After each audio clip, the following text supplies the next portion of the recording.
Ray. What do you want to do tonight? Same thing we do every night, Pinky. Try to take over the world. Chapter 35. The Dynamic Laws of Prosperity by Catherine Ponder. 1962. In a nutshell, God does not want you to be poor. Appreciate the universe's abundance and your right to prosperity. Catherine Ponder has always been interested in the issue of spirituality and wealth, and when she became a Unity Church minister, she decided to study the Bible more closely. She learned that the identification of piety with poverty had arisen in the Middle Ages, when the feudal system sought to keep people in their place. In childhood, she'd been given to think that a poor Christian is a good Christian, but nowhere in the Bible did she find evidence for this. The more she read, the more she realized that it was a textbook for prosperity. Teaching prosperity. In 1958, when America was in a recession, members of Ponder's congregation were asking her for guidance on how to get through it. She started giving prosperity classes, teaching that prosperity was first and foremost a state of mind. A mindset of lack could only manifest negative results. Many of her members experienced dramatic turnarounds, unexpected raises, promotions, debts paid. Yet what struck Ponder was how many people wondered whether it was right to seek prosperity. That is, whether it was consistent with spiritual values. Didn't the Bible say you cannot serve God and mammon? Matthew chapter 6, verse 24. Didn't Jesus say, "How hard is it for them to trust in riches to enter the kingdom?" Mark chapter 10, verse 24. Ponder responded to the first question by making a distinction. Mammon is wealth that is worshipped for its own sake. It's wealth without God. Prosperity thinking, on the other hand, puts God first as the source of your supply. She agreed that Jesus had told a wealthy man to go and sell everything he had, but it was because he was still attached to his riches. He did not yet recognize God as the source of his supply. The Dynamic Laws of Prosperity is generally considered to be Ponder's classic work, a carefully and compassionately written compendium of the secrets and techniques of prosperity. The following is a sample of her ideas. Desire plus visualization and affirmation equals success.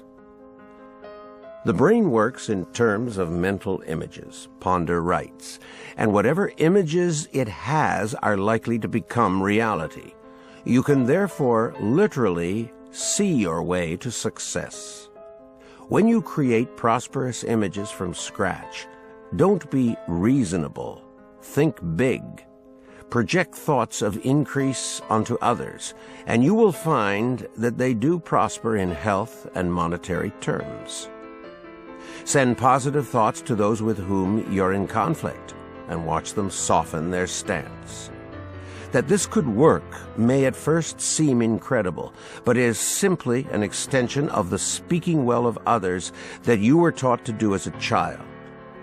Denouncement has a way of bouncing back on you, but pointing out someone's good points while keeping quiet about their bad is both truthful and prospering. Ponder tells of a man who dared to write out hundreds of times how he wished things to be, rather than fretting about how they appeared at the moment. The man was not deluded, but was simply affirming his good. That is, making firm a desire through the power of speech or writing. Desires are healthy, Ponder says. They're like God knocking on the door of our mind, the means by which we can develop our full potential. You cannot expect to be successful, she adds, when you idly drift in a stream of small events and small expectations. The secret of turning desires into reality is to write them down. You must be specific about what you want and when exactly you would like to achieve it, because the fuel of the imagination is detail. Remember the phrase, "Fortune favors the bold." Life does seem to clear a path for those who know what they want. Nature respects purpose. Writing things down clarifies your purpose in a way that idle thought cannot. Prosperity is circulation. To attract prosperity, don't ever think about yourself as poor or say that you can't afford something. Count your blessings. Focus on abundance. Look only for opportunities. If you don't have something that you desire, use the vacuum law of prosperity and create room for it by throwing out old goods. Make way for growth. Ponder talks in terms of radiation and attraction.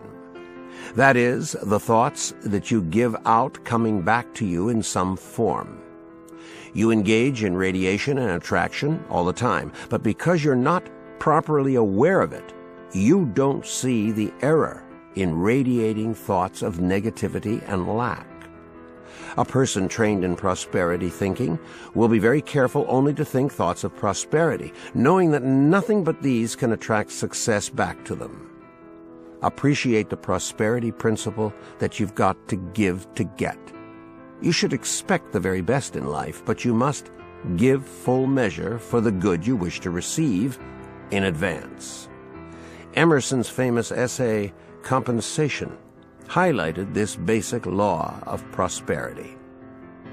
Ponder describes a law as a principle that works. The practice of tithing, she argues, puts you in tune with the universal law of circulation. Many people think it old-fashioned, but giving away the first tenth of your income demonstrates to yourself that the universe is an abundant place and that in acknowledgement, you're returning some of it to its source, just as the farmer returns 1/10 of his seed for soil enrichment. She notes that some of the magnates of the 20th century, John D. Rockefeller and the Heinz, Colgate, and Kraft families, attributed their amazing success to tithing. Between 1855 and 1934, Rockefeller gave away over $500 million, and when asked why, his standard line was, "God gave me my money." Ponder also recalls the words of Moses, "Thou shalt remember Jehovah thy God, for it is he that giveth thee power to get wealth." Deuteronomy chapter 8, verse 18. The key point about tithing is that it's systematic giving, not the ad hoc giving that we normally associate with charity. In systematically giving the first 10% of whatever you earn, you'll discover that the remaining money goes further, and that the universe will want to give back to you systematically. Tithing is much more than dutiful giving to charity. It is also, Ponder points out, an act of personal growth. It does, after all, require courage, by which one evolves into larger giving and larger receiving. How to see money. People often have a funny attitude about money, Ponder says. They are quick to say that money doesn't mean a lot to them, but spend their lives working to get it. Why not admit that money is important and that it's basic to living a good life? Wonderful if rightly used. Money reacts to your attitudes about it, Ponder comments. Therefore, if you think well of it and admire what it can do, you're much more likely to enjoy more of it. See it as a tyrant, and it will be so. Continually remind yourself of the relationship between money and thought. Think of and expect lavish abundance for the day ahead when you wake up in the morning. You may be surprised at what happens. Ponder includes a fascinating reference to Einstein, saying that he shook up the scientific world by proving that substance, or energy, the unformed, is convertible to matter, the formed, which includes money. Einstein showed that the physical and non-physical worlds are convertible and interchangeable. Prosperity thinking acknowledges the connection between the invisible substance or energy that makes up the universe and your thoughts. By connecting the two, you have greater control over the creation of matter. Final comments. This discussion is merely an appetizer. Most of the 20 chapters of the Dynamic Laws of Prosperity deal with a different prosperity law, covering health, debt, work, persistence, intuition, and a truly unusual chapter on the prospering power of charm. Though the book was mostly written in the late 1950s, many of its ideas were ahead of their time. In the face of the conformity of her era, Ponder dares the reader to be different, noting that uniqueness always pays, and it's your duty to be like no other. If you're an academic Bible scholar, you may not agree with Ponder's interpretation of biblical stories, but the book is best read for inspiration and for its quiet good sense about thinking prosperously.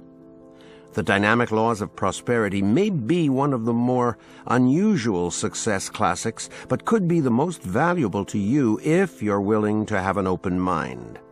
The chapter on overcoming debt may on its own justify the price of the book. Consider it a spiritual complement to the more nuts and bolts books on financial success. Catherine Ponder. Born in 1927, Catherine Ponder studied education and business in North Carolina before being ordained as a non-denominational Unity Church minister in 1958. Her first ministry was in Birmingham, Alabama, followed by Austin, Texas, then San Antonio. In 1973, she moved to Palm Desert, California, where her global ministry continues to this day. Ponder has written 16 books, including The Prosperity Secrets of the Ages, The Dynamic Laws of Healing, The Millionaires of Genesis, The Millionaire Joshua, The Prospering Power of Prayer, and her memoir, A Prosperity Love Story. She has lectured across the United States.